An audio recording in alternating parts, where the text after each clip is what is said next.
Olá a todos os inscritos do canal do professor Paulo Maués Correia. Hoje eu vou falar um pouco sobre como surgiu o primeiro festival folclórico do Amazonas, o qual deu origem a todos os outros festivais folclóricos do interior do Amazonas e, consequentemente, da própria Amazônia.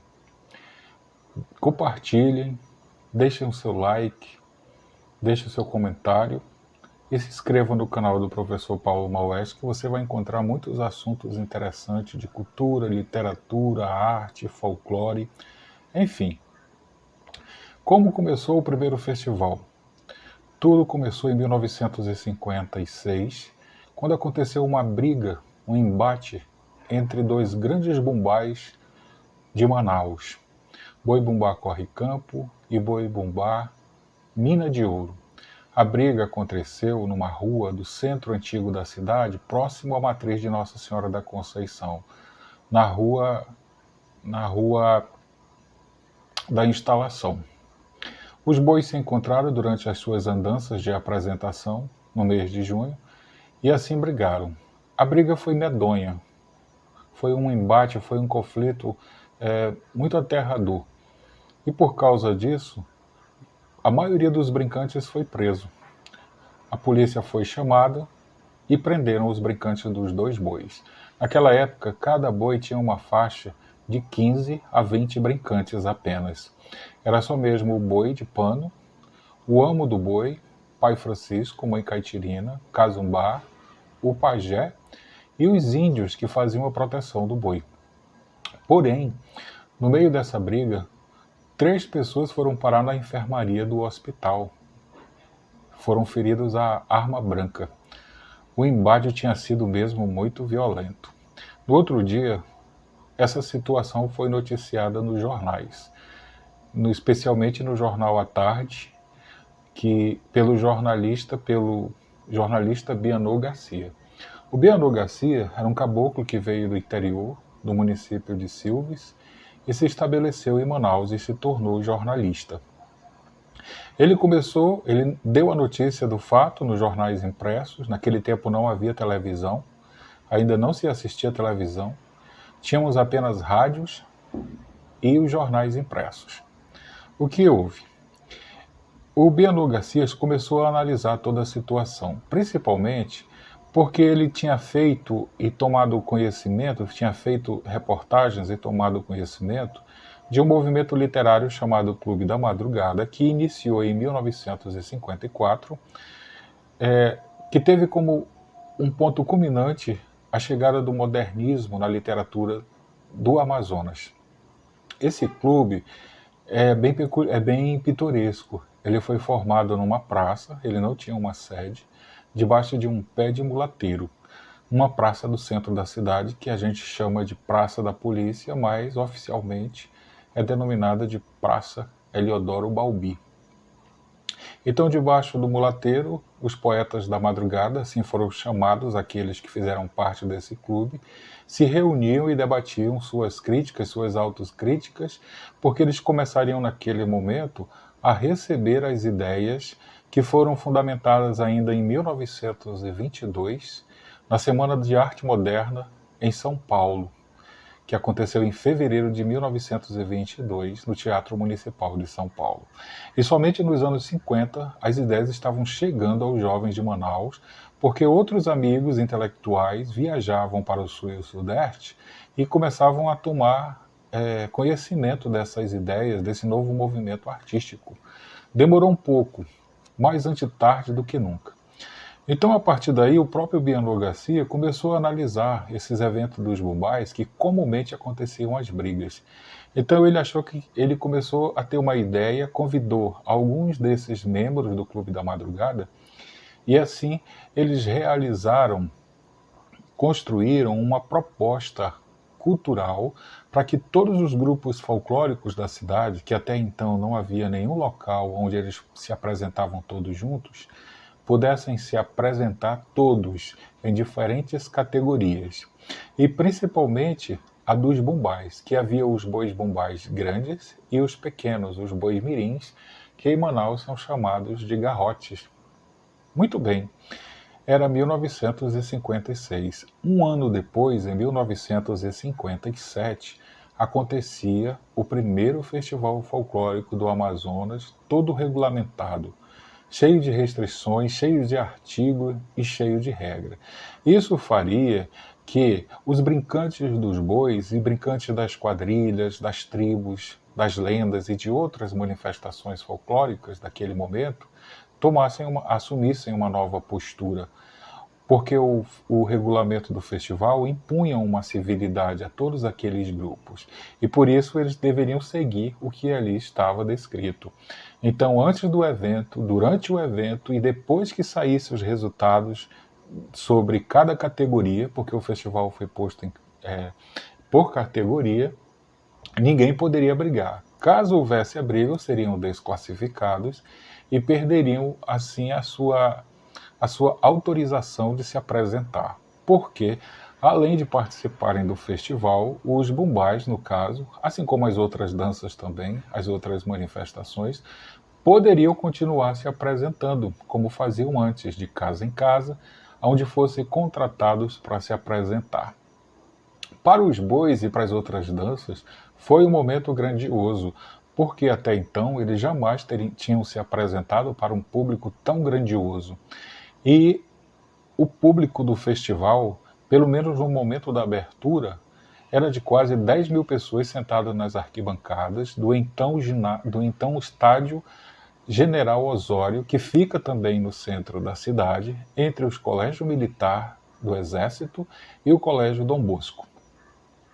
Então foi algo grandioso para esses grupos. Eles realmente assumiriam uma nova postura, buscando se despir de todo aquele momento anterior em que os embates aconteciam, as confusões e as disputas. Mas por que eles brigavam tanto? Por território, por capital. Nenhum bumbá queria que o outro invadisse o seu território. E por isso, naquele momento de 1956, um ano antes, o Corre Campo e o Mina de Ouro entraram no embate. Na verdade, o Mina de Ouro é que repreendeu o Corre Campo, porque o Corre Campo era nascido no bairro da Cachoeirinha e estava no centro da cidade. E o Mina de Ouro achou por vez dizer que ele estava invadindo o território dele. Os bumbás tinham territórios, né? Porque o Mina de Ouro era do centro. O Mina de Ouro foi fundado em abril de 1922 na rua Tapajós, que é a rua que cruza com a rua 10 de julho, próximo ao Teatro Amazonas. Enquanto isso, o boi-bumbá Corre Campo nasceu em 1942, no dia 1º de maio. Vai fazer 80 anos e ainda está presente nos festivais e na cultura do estado. O boi-bumbá Mina de Ouro vive apenas na memória e na literatura. Ele foi extinto já faz alguns anos, há muitos anos, aliás. Não sei precisar o ano exato. Mas enquanto isso, ano que vem, o Corre Campo completa os seus 80 anos. Muito bem. O que tornou o festival maior, grandioso, além da performance dos brincantes, dos bumbais, do público que era imenso? O que estava fazendo esse festival? O que acontecia é que na primeira noite do festival passaria em Manaus a comitiva de um presidente de um país europeu, que era o presidente de Portugal, Francisco Higino Craveiro Lopes. Ele estava passando com a sua comitiva, estavam vindo do sudeste do país, onde na época ficava a sede do governo, e junto com senadores da República do Brasil, também participariam do festival. E isso tornou o evento grandioso aos olhos da mídia nacional e internacional. E no final do festival, da semana que se passou, que se realizou o festival, houve um outro grande acontecimento naquele ano de 1957. Aconteceu também no Sudeste, no estado do Rio de Janeiro, o concurso de Miss Brasil, naquele momento do festival, no mês de junho. E durante uma das noites, foi noticiado que o Amazonas tinha uma candidata, uma Miss Amazonas, disputando o título de Miss Brasil. Olha que fantástico, né? E o povo estava ali apreensivo, ansioso para saber como seria o resultado dessa situação. e ela ganhou. A moça chamada Terezinha Morango desfilou e ganhou. E mais ainda porque ela vinha do interior do Amazonas, ela nasceu em São Paulo de Olivença, no Alto Solimões, e depois veio residir em Manaus e conseguiu o título naquele momento. Então as arquibancadas explodiram em emoção, em festejo e celebração por tudo aquilo que estava acontecendo. E junto o festival. Então foi grandioso. O resultado do primeiro festival, de 1957, foi o boi bumbá Corre Campo, em primeiro lugar, um outro boi chamado Rica Prenda, em segundo lugar, e no terceiro lugar, o boi Brigão, que desafiou o Corre Campo na Rua do Centro para o embate, chamado de Mina de Ouro. Ganhou o prêmio de consolação. Muito bem. Depois, em 1958, após o sucesso da primeira edição do festival, com toda a sua organização, o prefeito da cidade, a prefeitura, achou por bem realizar novamente, só que dessa vez eles iriam investir muito mais. Enquanto na primeira edição houve apenas 30 grupos folclóricos, na segunda edição já haviam mais de 100 grupos folclóricos. Então seria muito maior do que a primeira. E novamente grandes acontecimentos seriam somados àquele momento. Como eu disse, era um tempo em que Manaus não tinha meios de comunicações como nós temos hoje. O rádio e o jornal impresso eram os únicos meios que as pessoas tinham acesso de saber as notícias. Porém, durante o festival havia um sistema de som. E volta e meia, como o festival estava sendo organizado pela imprensa junto com a prefeitura, a imprensa aproveitava e divulgava muitas notícias.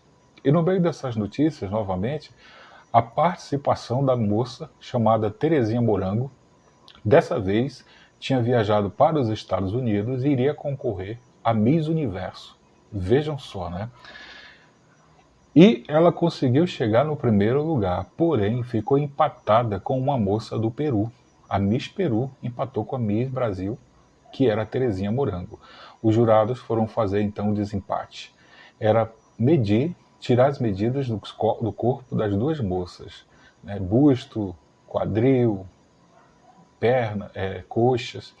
Quando chegou na coxa, eles contestaram que as coxas da moça do Peru eram mais finas que as coxas da moça do Brasil. E por causa disso, a moça do Peru foi consagrada Miss Universo de 1958. E a Terezinha ficou em segundo lugar. Mesmo assim, a população de Manaus novamente vibrava naquele momento de saber essas notícias, somado aos festejos que estavam acontecendo ali em sua frente, né? As quadrilhas se apresentando, as danças, sempre no intervalo de uma apresentação para outra, as notícias chegavam. E no último dia desse festival, se não me engano, dia 29 de junho de 1958, estava acontecendo a Copa do Mundo de Futebol. Era na Suécia. E o Brasil jogaria com a Suécia a final, para disputar o título da Copa do Mundo naquele momento. Garrincha e Pelé estavam lá, lutando pelo Brasil, por essa taça. 5-2 para o Brasil. A Suécia perdeu de 5-2. O Brasil foi campeão. Anunciaram isso nos altos-falantes e mais uma vez o povo vibrou. Dessa vez com a banda da Polícia Militar, que tocou marchinhas de carnaval para as pessoas se divertirem, para celebrar todos esses acontecimentos. Engraçado, né?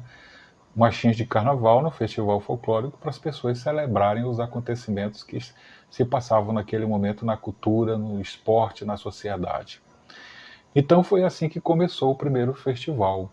Alguns anos depois, em 1963, surgiu o primeiro festival do município de Tefé, sempre aos moldes do município de Manaus. E depois, em 1965, os parentinenses também fundariam o seu primeiro festival, que existe até hoje, assim como também o de Tefé. E dessa forma, nas décadas seguintes, vários outros festivais foram nascendo aos moldes e características de regulamentação de organização desse festival de Manaus, que se tornou tão glorioso por causa das dezenas de notícias que eram dadas, dos momentos grandiosos de uma Miss vencendo, de o Brasil ganhando uma Copa do Mundo, de um presidente de um país europeu participando, e assim ele se tornaria grandioso. Além, é claro, das disputas dos bumbais, que são tão celebrados no Amazonas. Muito bem, eu agradeço mais essa participação no canal do professor Paulo Maués, de ter falado um pouco sobre esses festivais folclóricos e sobre o primeiro Festival Folclórico do Amazonas.